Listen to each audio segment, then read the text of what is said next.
Kreu i dhomës së tregtisë dhe industrisë në Durrës, Nerita Ngolia, është shprehur në lidhje me pritshmëritë turistike të këtij viti për Durrësin, se operatorët kanë marrë të gjitha masat për të përballuar fluksin turistik të sezonit. Bazuar në të dhënat e drejtanishme dhe rezervimet, thekson Ngolia, Durrësi pritet të ketë një numër të madh turistësh, krahasuar me sezonin e vitit të kaluar, rreth 9% më shumë. Duke filluar që nga muaji mars, prill, maj dhe një fluks masiv do kemi në qershor, korrik, gusht, por dhe gjithashtu dhe shtator dhe ka.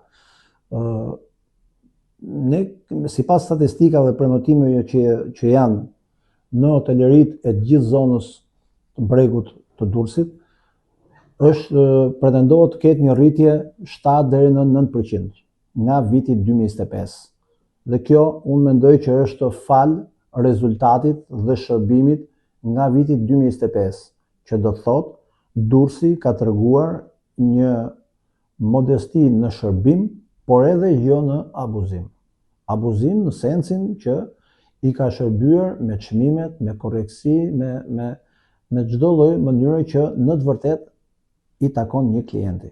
Kryetari i dhomës tregtisë Ngolia thotë se pavarësisht tensioneve gjeopolitike të kësaj periudhe, sezoni turistik në Durrës nuk është prekur nga anullimet e prenotimeve të drejtanishme.